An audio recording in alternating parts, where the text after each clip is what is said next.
Asheville's always been a tourist town because of the Biltmore House and the Grove Park Inn and the beautiful mountains.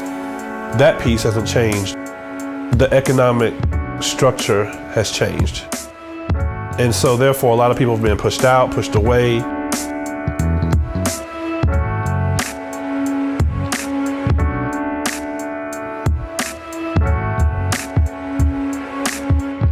As a child, particularly African-American child growing up in Asheville, I don't think you have the same advantages that we had. If you have kids not being able to have a structured, set place to utilize their time, they're just sitting around idle with nothing to put them in a situation where they can do positive things, they're gonna find something to do, and it's typically gonna be something negative. It's like, okay, you push these kids out on the streets, and then, that feeds into that pipeline of prison.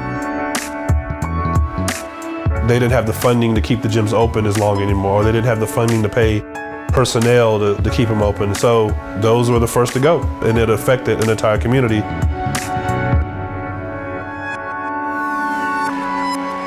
I would encourage every last one of you guys to be better than I am. The bulk of my work has been social services, dealing with neglect and abused kids, CPS.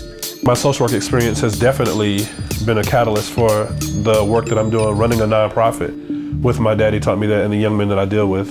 When I was your age, I used to always think, you hear about that, that's not gonna ever happen to me. If you take care of kids, they coming out them Pampers, they going from one size to another size. Every pamper size to go up, less Pampers. Even in Asheville, most of y'all already know and should know, housing is very, very difficult. It's a very hard place to get housing. People graduate, if they do go to college and they make it out, they go to college and they don't come back. You have those who are out in the world educating themselves who are from here who's like, I'm not going back to Asheville because there's no opportunity there. There's no other people who are educated who look like me there, so what's there for me?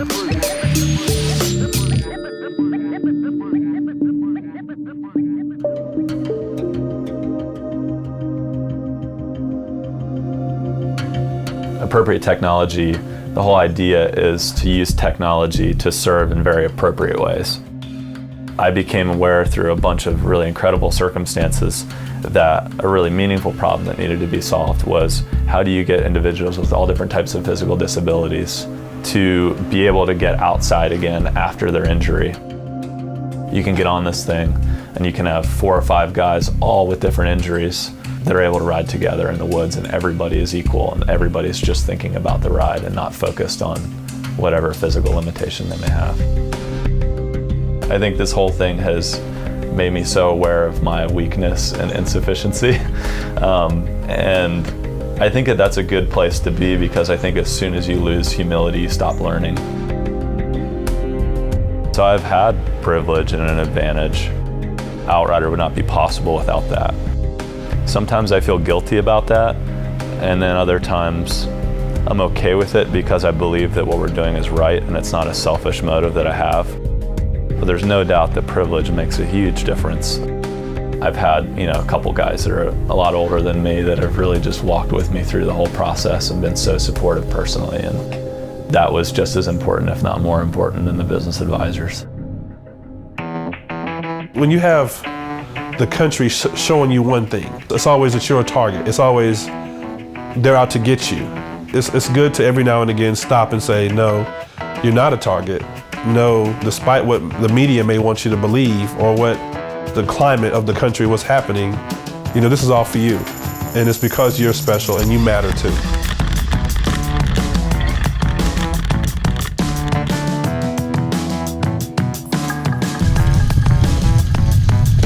It was actually pretty fun going down that hill over there. It's fun. It's fun. It's not usual, but it's different. It's fun because you don't gotta pedal. You get to sit there and just hold the gas. I got a good time. I thought I was gonna get like 350, but I got 326. I like them. They go. It could be a little bit faster, but yeah.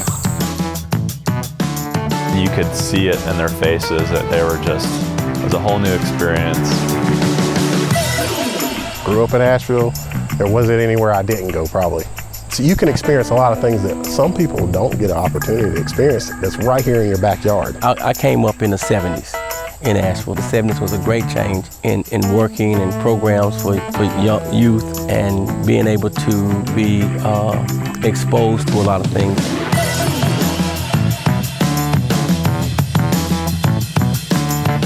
There's a whole huge world out there, and they can do or be whatever they want to be.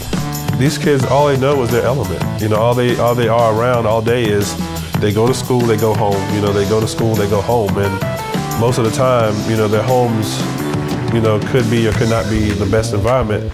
But being able to get them out of those environments and expose them, you know, that's one of the biggest words, exposure, is key. I don't know, it felt good because I was in a different scenery. It's fun, but it's like hot. There's too many bugs out there. They just fly around you and bite you. So itchy, I'll tell you that.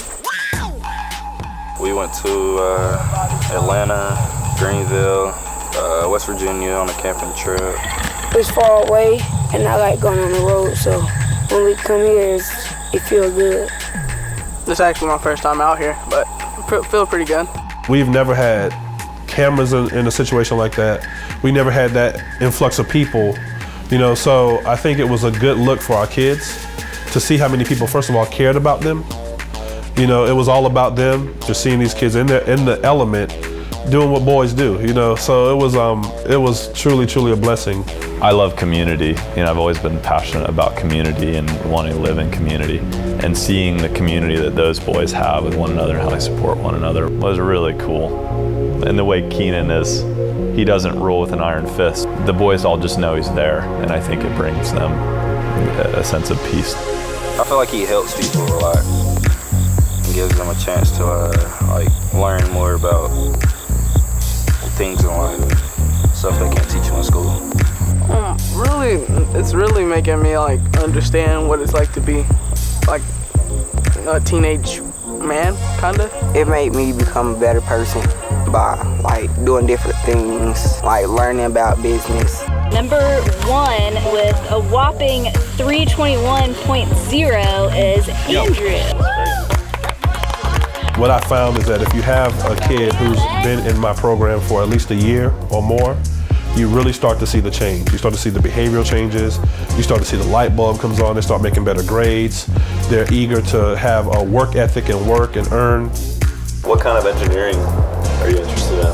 Like motorized stuff? Or? Yeah, like I've always been into cars and stuff like that. I'm hoping that it's something that even if he's not super excited about it right now, he can look back on it and remember it and think, wow, that is somewhere that I could see myself working in a place like that in the future. Good for him to be able to go through that and see what it takes. So now he can have a kind of a blueprint and what he needs to do to get there.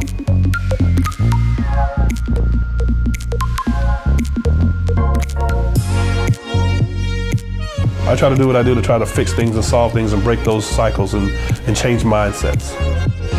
So I look at life now and it's like, wow, I look where I came and where I'm at, but I'm excited to say in the next 5 years where I'll be.